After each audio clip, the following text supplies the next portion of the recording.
सिंहासन 32 भाग 4। तीसरी पुतली चंद्रकला।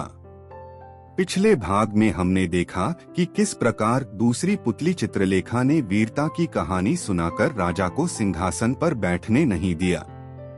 अगर आपने तीसरे भाग में दूसरी पुतली को नहीं देखा तो ऊपर आई बटन तथा नीचे डिस्क्रिप्शन में दिए गए लिंक पर क्लिक करके देख सकते हैं। तो आइए देखते हैं तीसरी पुतली की कहानी। तीसरे दिन जब वह सिंहासन पर बैठने को हुआ तो चंद्रकला नाम की तीसरी पुतली ने उसे रोककर कहा, हे राजन, यह क्या करते हो?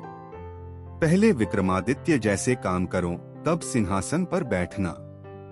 राजा ने पूछा, विक्रमादित्य ने कैसे काम किए थे? पुतली बोली, लो सुनो। तीसरी पुतली चंद्रकला ने जो कथा सुनाई वह इस प्रकार है। एक बार पुरुषार्थ और भाग्य में इस बात पर ठन गई कि कौन बड़ा है। पुरुषार्थ कहता कि बगैर मेहनत के कुछ भी संभव नहीं है, जबकि भाग्य का मानना था कि जिसको जो भी मिलता है भाग्य से मिलता है, परिश्रम की कोई भूमिका नहीं होती है। उनके विवाद ने ऐसा उग्र रूप ग्रहण कर लिया कि दोनों को देवराज इंद्र के पास जाना पड़ा। झगड़ा बहुत ही पेचीदा था, इसलिए इंद्र भी चकरा गए। पुरुषार्थ को वे नहीं मानते जिन्हें भाग्य से ही सब कुछ प्राप्त हो चुका था। दूसरी तरफ अगर भाग्य को बड़ा बताते तो पुरुषार्थ उनका उदाहरण प्रस्तुत करता जिन्होंने मेहनत से सब कुछ अर्जित किया था। इंद्र असमंजस में पड़ गए और किसी निष्कर्ष पर नहीं पहुंचे। काफी सोचने के बाद उन्हें विक्रमादित्य की याद आई। उन्हें लगा सारे विश्व में इस झगड़े का समाधान सिर्फ वही कर सकते हैं। उन्होंने पुरुषार्थ और भाग्य को विक्रमादित्य के पास जाने के लिए कहा। पुरुषार्थ और भाग्य मानव वेश में विक्रमादित्य के पास चल पड़े। विक्रमादित्य को भी झगड़े का तुरंत कोई समाधान नहीं सूझा। उन्होंने दोनों से 6 महीने बाद आने को कहा। जब वे चले गए तो विक्रमादित्य ने काफी सोचा। समाधान के लिए वे सामान्य जनता के बीच वेश बदलकर घूमने लगे। काफी घूमने के बाद भी जब कोई संतोषजनक हल नहीं खोज पाए तो दूसरे राज्यों में भी घूमने का निर्णय किया। काफी भटकने के बाद भी जब कोई समाधान नहीं निकला तो उन्होंने एक व्यापारी के यहाँ नौकरी कर ली। व्यापारी ने उन्हें नौकरी उनके यह कहने पर दी कि जो काम दूसरे नहीं कर सकते हैं वे कर देंगे। कुछ दिनों बाद वह व्यापारी जहाज पर अपना माल लादकर दूसरे देशों में व्यापार करने के लिए समुद्री रास्ते से चल पड़ा। अन्य नौकरों के अलावा उसके साथ विक्रमादित्य भी थे। जहाज कुछ ही दूर गया होगा कि भयानक तूफान आ गया। जहाज पर सवार लोगों में भय और हताशा की लहर दौड़ गई। किसी तरह जहाज एक टापू के पास आया और वहां लंगर डाल दिया गया। जब तूफान समाप्त हुआ तो लंगर उठाया जाने लगा, मगर लंगर किसी के उठाए न उठा। अब व्यापारी को याद आया कि विक्रमादित्य ने यह कहकर नौकरी ली थी कि जो कोई न कर सकेगा वे कर देंगे।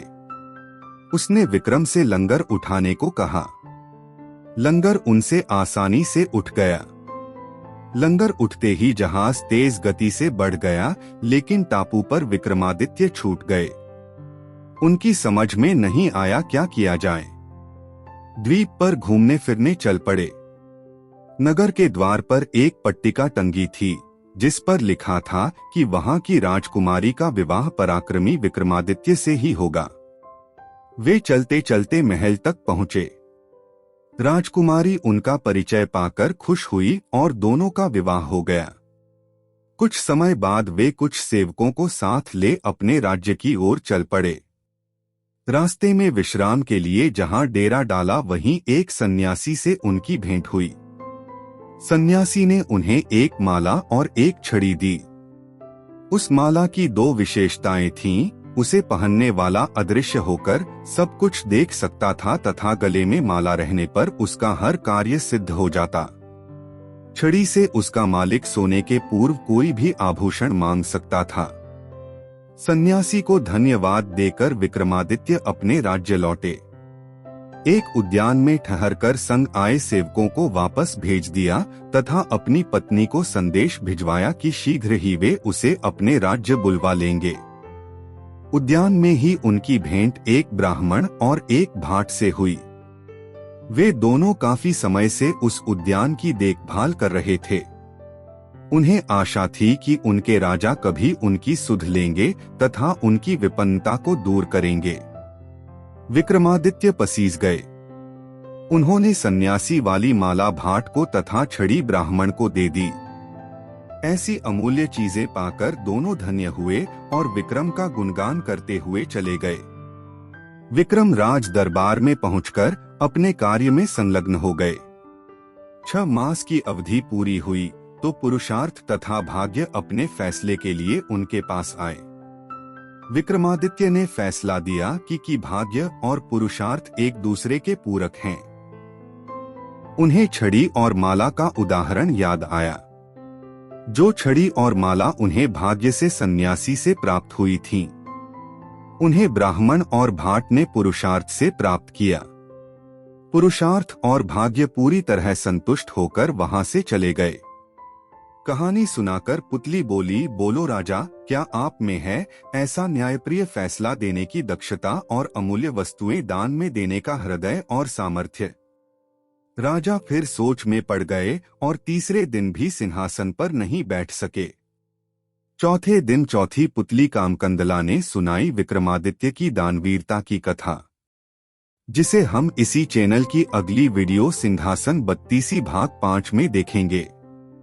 धन्यवाद। स्वस्थ रहिए, मस्त रहिए, सदैव मुस्कुराते रहिए और प्रसिद्ध न्यायप्रियता तथा दान देने का हृदय रखने की कहानी का आनंद लेते रहिए और जीवन को संवार कर न केवल अपने बल्कि समाज के जीवन में अच्छे संस्कार और समृद्धि देने का प्रयास करें। पहली बार इस चैनल में आए हों और वीडियो देख रहे हों तो लाइक सब्सक्राइब करके बेल आइकॉन दबा लीजिए ताकि इसी प्रकार के आगामी आने वाले ज्ञानवर्धक वीडियो की नोटिफिकेशन आपको मिल सके। और यदि यह पहले से ही कर चुके हों तो आपको सहृदय आभार व्यक्त करते हैं।